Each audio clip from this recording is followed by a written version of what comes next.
¿Quieres escuchar una opinión impopular? La escuela no sirve, es un timo, un fracaso. Y no me refiero a la mayoría de las escuelas, no me refiero a la educación en Latinoamérica o en regiones en vías de desarrollo, o a que hemos perdido el rumbo y no hemos logrado diseñar un modelo educativo que aproveche las nuevas tecnologías para adaptarse al siglo XXI y enfrentar con éxito los desafíos de la sociedad post-pandemia, post-combustibles fósiles, post-redes sociales y post-inteligencia artificial.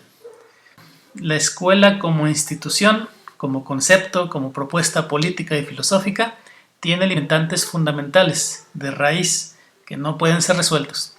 Si no me crees, o si me crees pero te da curiosidad saber por qué lo digo, sigue escuchando.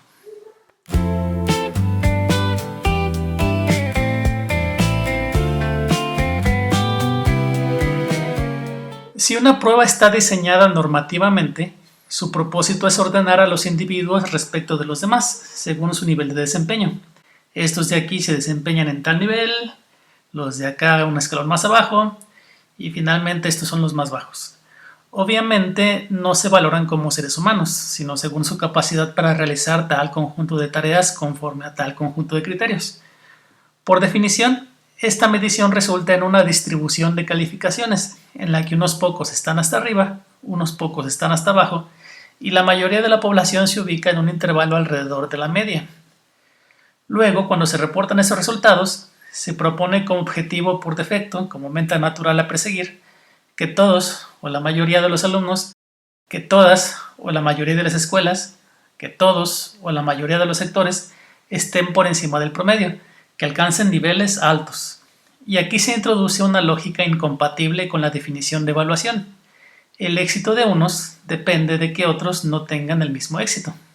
El método implica necesariamente que la mitad de los alumnos estarán por debajo de la media y que la gran mayoría de los alumnos serán clasificados como alumnos promedio. Es como llamar a un grupo de personas, pedirles que se formen en una línea, pero de manera que todos estén al frente de la fila. Eso no tiene sentido. Yo sé que muchos estarán pensando, no amigo, fíjate bien, las pruebas no se diseñan esperando que estando ordenados en una fila, todos los alumnos sean simultáneamente el puntaje más alto del grupo, sino que todos alcancen un mínimo puntaje esperado, correspondiente a un mínimo nivel de desempeño. Pero, espera un momento, eso solo disfraza la incompatibilidad lógica, porque ¿cómo se determina cuál es ese mínimo nivel de desempeño?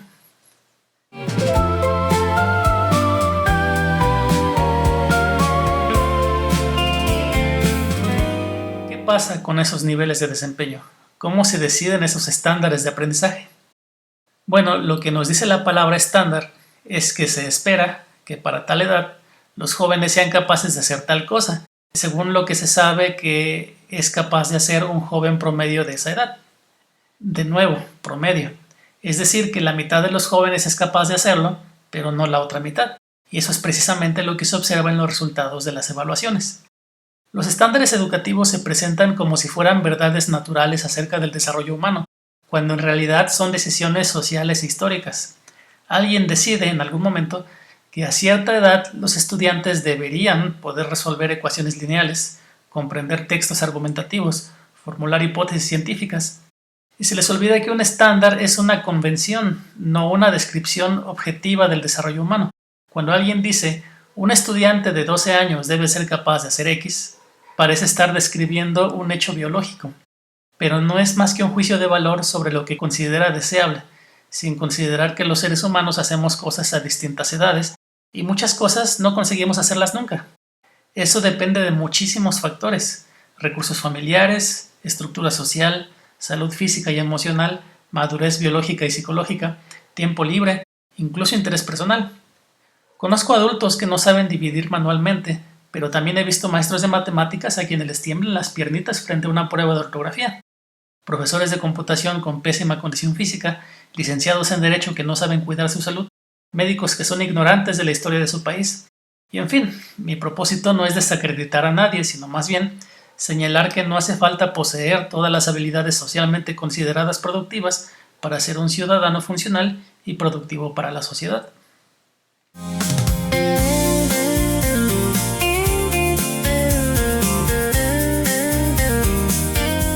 Pero eso no es todo.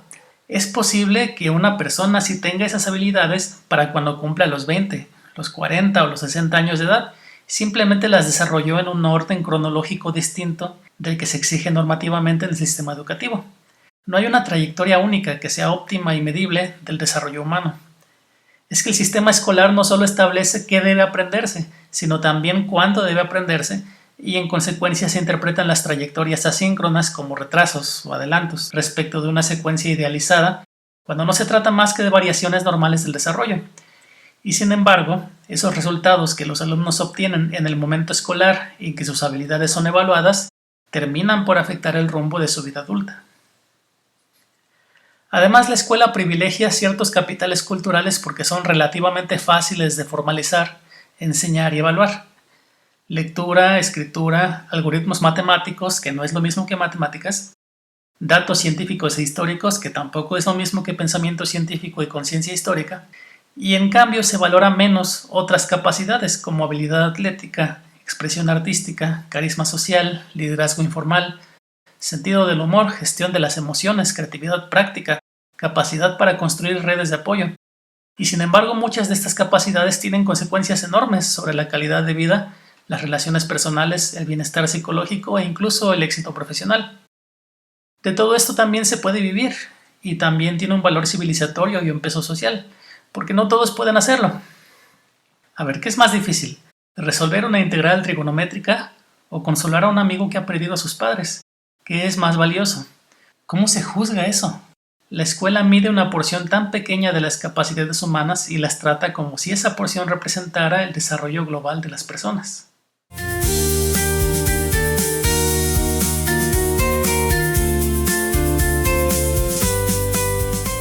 Y tampoco es que sea fácil medir esas habilidades que la escuela pretende fomentar, ni mucho menos que la escuela contribuya efectivamente a desarrollarlas. Pero vamos por partes. Una evaluación formativa, sumativa o diagnóstica, bajo la forma de un examen, una tarea o cualquier otra actividad, solo puede medir la capacidad de un estudiante para realizar esa actividad específica y nada más. No hablo únicamente de los exámenes que hacen preguntas sobre datos memorizables, aunque claro que hay mucho de eso. Hablo de que los resultados medibles describen con seguridad lo menos significativo del aprendizaje. Por supuesto que si vamos a medir el aprendizaje, los profesores y las autoridades educativas necesitan, en primer lugar, convenir en una definición de aprendizaje. Deben describir con precisión cuáles son esos indicadores de competencia en cada área o asignatura, diseñar actividades dirigidas a medir conforme a esa definición y luego puntuar acordemente. Pero lo que observamos realmente no es el conocimiento, sino respuestas escritas a preguntas bajo condiciones de tiempo, lenguaje, motivación, cansancio, familiaridad con un formato, etc. Y a partir de esa observación inferimos una capacidad, pero esa inferencia siempre es discutible. Esto es algo que todos los profesionales de la ingeniería y las ciencias naturales saben perfectamente. No hay mediciones perfectas, siempre hay inexactitudes e imprecisiones. Pero además, el propio acto de medir siempre modifica el sistema que desea medirse. Y en el caso de la educación, tan pronto un indicador se convierte en una meta, este deja de ser un buen indicador. Es una paradoja. Tan pronto una escuela, un profesor, un estudiante o los padres del estudiante saben que la evaluación se hará por medio de una prueba específica, comenzarán a comportarse a modo de optimizar los resultados en esa prueba. La literatura en investigación educativa respalda esta afirmación con ejemplos de todo tipo. Los profesores tienden a enseñar para el examen.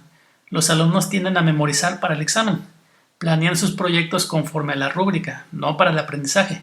Redactan sus ensayos para cumplir con requisitos, no para desarrollar sus ideas. Copian las tareas o el examen porque esa calificación determina la relación con sus padres o la aprobación de la universidad soñada.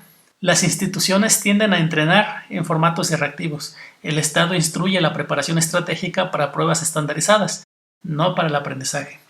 Los sistemas educativos hablan de fomentar pensamiento crítico, comprensión profunda, creatividad, razonamiento, competencia, pero esas son capacidades complejas, contextuales y multidimensionales. Para poder evaluar inevitablemente se simplifica. Por eso es tan común encontrarse con ese estudiante que parece inteligente pero no le va bien en la escuela, y otro que no parece tan talentoso, muchas veces obtiene mejores notas. No digo que no sea inteligente el segundo, pueden serlo los dos, Lo único seguro es que uno ha optimizado su comportamiento para el examen, ha encontrado la forma de maximizar su calificación. En cuanto a su aprendizaje, es muy difícil saber.